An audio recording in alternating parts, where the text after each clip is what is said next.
Cricket के खेल ने ऐसे बहुत सारे खिलाड़ी दुनिया को दिए हैं जिनका ना ही सिर्फ प्रदर्शन अच्छा था बल्कि उनकी जिंदगी की कहानियां भी काफी दिलचस्प हैं, जो किसी को भी मोटिवेट करने के लिए काफी हैं। ऐसे ही अपनी लगन और मेहनत से बने एक खिलाड़ी की बात हम आज करने जा रहे हैं, जिनका रिश्ता ऑस्ट्रेलियन क्रिकेट टीम से है। अपने बेहतरीन खेल से ये ऑस्ट्रेलियन क्रिकेट टीम के लिए एक हीरा साबित हुए थे। स्वागत है आपका बॉल टू बॉल में, जहां हम आपको सुनाते हैं अपने चहीते क्रिकेटर्स के पहले मैच से लेकर के आखिरी मैच तक की दिलचस्प कहानियां। दोस्तों, आज हमारे बॉल टू बॉल के नायक हैं महान ऑस्ट्रेलियन खिलाड़ी एडम गिलक्रिस्ट, जिन्हें प्यार से क्रिकेट की दुनिया में गिल्ली भी बुलाया जाता है। उनकी जिंदगी के बारे में सुनने से पहले उनके बारे में कुछ चीजें जान लेना बहुत जरूरी है। एडम का जन्म 14 नवंबर 1971 को बेलिंगन, ऑस्ट्रेलिया में हुआ था। जैसे एक तारे को जमीन से देखकर ही उसकी चमक का अंदाजा लगाया जा सकता है, एडम में भी एक महान क्रिकेट खिलाड़ी बनने के सारे लक्षण पहले से ही मौजूद थे। स्कूल टाइम से ही क्रिकेट को गले लगाने वाले एडम ने एक छोटी उम्र में ही अपने स्कूल की तरफ से खेलते हुए ब्रायन टैबर शील्ड जीती थी। ये तो उनकी जिंदगी में कामयाबी की बस पहली ही सीढ़ी थी। इसके बाद का जो सफर था वो तो उनके घर परिवार में किसी ने भी शायद सोचा ना होगा। आज एडम गिलक्रिस्ट न ही केवल ऑस्ट्रेलिया में बल्कि पूरी दुनिया में एक ऐसा नाम है जिसे कभी भी कोई भूल नहीं सकता है।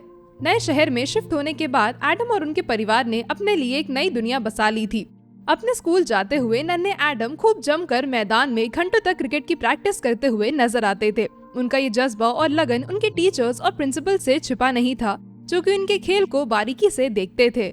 इसी के चलते उन्हें स्कूल क्रिकेट टीम का कैप्टन भी बना दिया गया था। वहाँ पर बेहतरीन खेल दिखाने के बाद एडम का सिलेक्शन स्टेट अंडर 17 में हो गया था।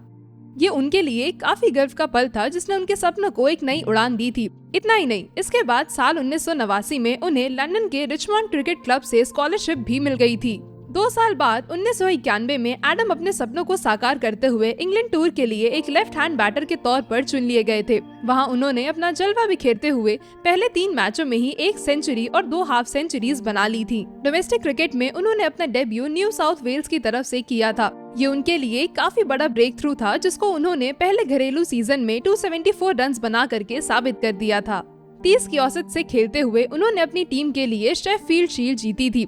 उसके बाद साल 1994 और 1995 में डोमेस्टिक क्रिकेट उन्होंने वेस्टर्न ऑस्ट्रेलिया की तरफ से खेला था। यहाँ खेलते हुए उन्हें न ही केवल बल्लेबाजी की जिम्मेदारी दी गई बल्कि विकेट कीपिंग भी उनके हवाले ही कर दी गई थी। उन्हें विकेट की जिम्मेदारी देते वक्त ये तो किसी ने नहीं सोचा होगा कि विकेट कीपिंग में एडम के हाथों एक रिकॉर्ड भी रचा जा सकता है। जी हाँ, हम बात कर रहे हैं उन 55 विकेटों की जो उन्होंने उस सीजन में चटका कर एक शानदार रिकॉर्ड अपने नाम कर लिया था।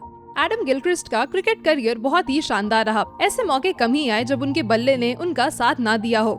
190 डोमेस्टिक मैचों में उन्होंने बेहतरीन 10,334 रन बनाए, जो कि एक खिलाड़ी के लिए काफी शान की बात है।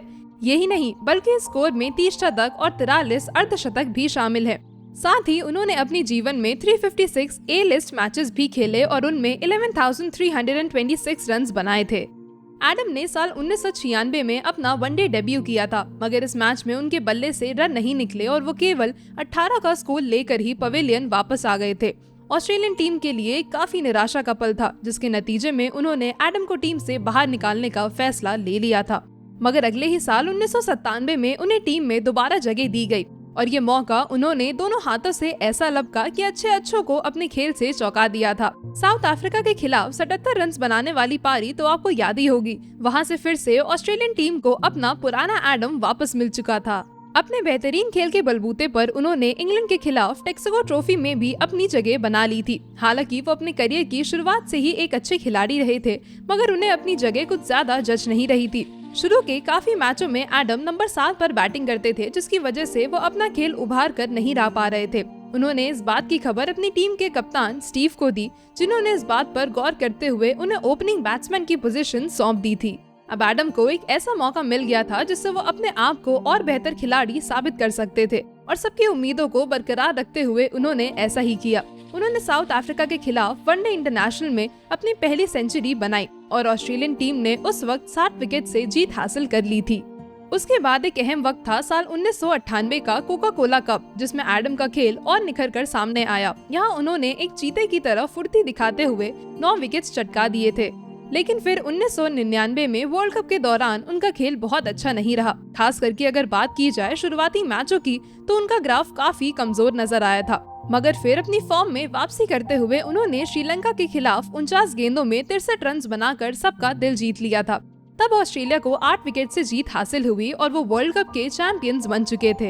एडम गिलक्रिस्ट ने अपना इंटरनेशनल टेस्ट डेब्यू साल 1999 में पाकिस्तान के खिलाफ किया था। यहाँ उनका स्कोर 88 गेंदों में 81 रन का था, जो कि काफी अच्छा था। अगले टेस्ट मैच में ऑस्ट्रेलिया की टीम के पैर पहले ही डगमगा गए थे। सारे फैंस को अब लगने लगा था कि टीम का अगर कोई बेड़ा पार कर सकता है तो वो सिर्फ एडम गिलक्रिस्ट ही हैं, और उन्होंने बिल्कुल ऐसा ही किया। 149 रनों की शानदार पारी खेलते हुए उन्होंने ऑस्ट्रेलिया की टीम को एक बार फिर जीत दिला दी थी। उसके बाद वो ऑस्ट्रेलिया टेस्ट स्क्वाड के एक परमानेंट मेंबर भी बन गए थे। यूँ तो एडम ने पूरे क्रिकेट करियर में ही बहुत अच्छा खेल दिखाया था, मगर कुछ साल ऐसे हैं जिनकी गिनती अलग से करी जा सकती है।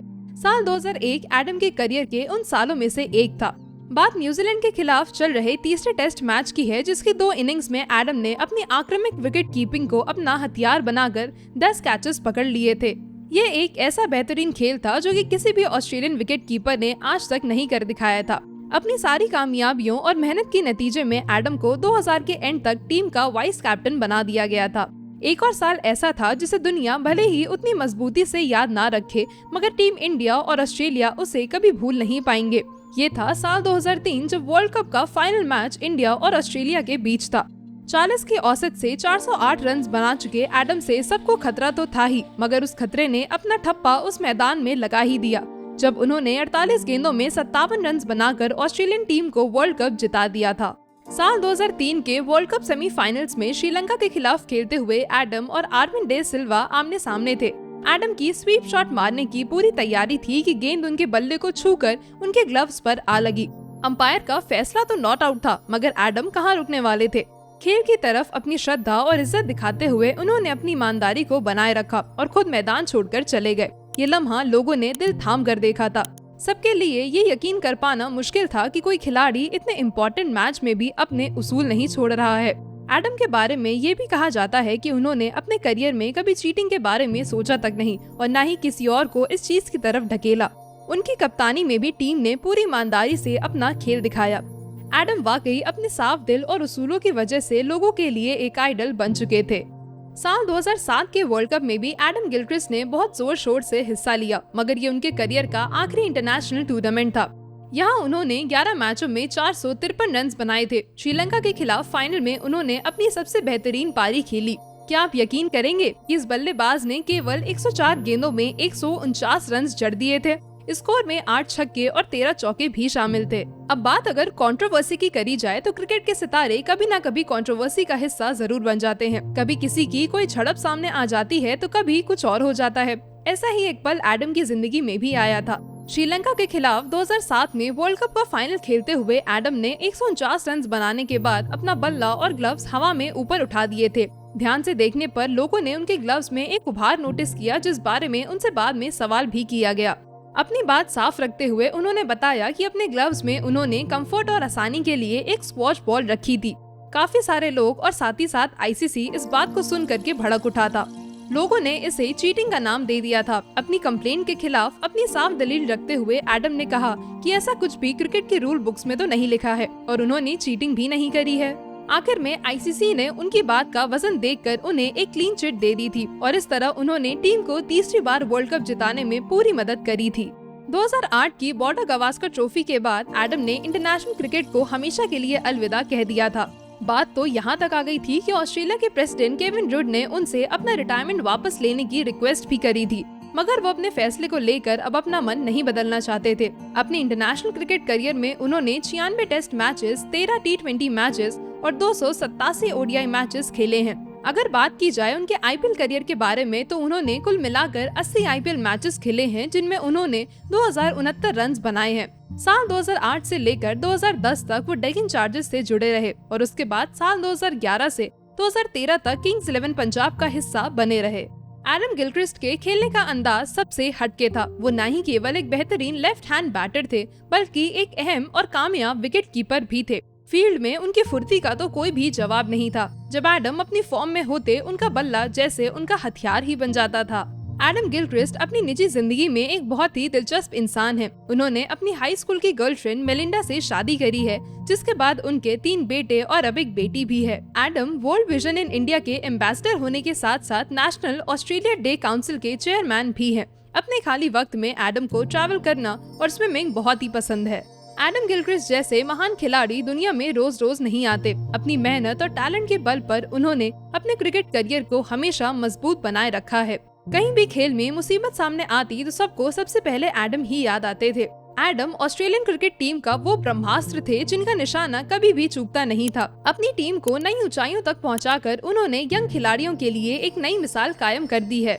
उम्मीद है आपको आज की कहानी ने प्रेरित किया होगा और आपको पसंद भी आई होगी। अगर आपको ऐसे ही और प्लेयर्स की जर्नी के बारे में जानना है तो स्क्रीन पर आ रहे वीडियोस को टैप करें और क्रिकेट से जुड़े ही ऐसे और किस्से कहानियां जानने के लिए सब्सक्राइब करिए द क्रिकेट चैटर को। साथ ही कोई वीडियो मिस न करने के लिए बेल नोटिफिकेशंस को ऑन करना मत भूलिएगा।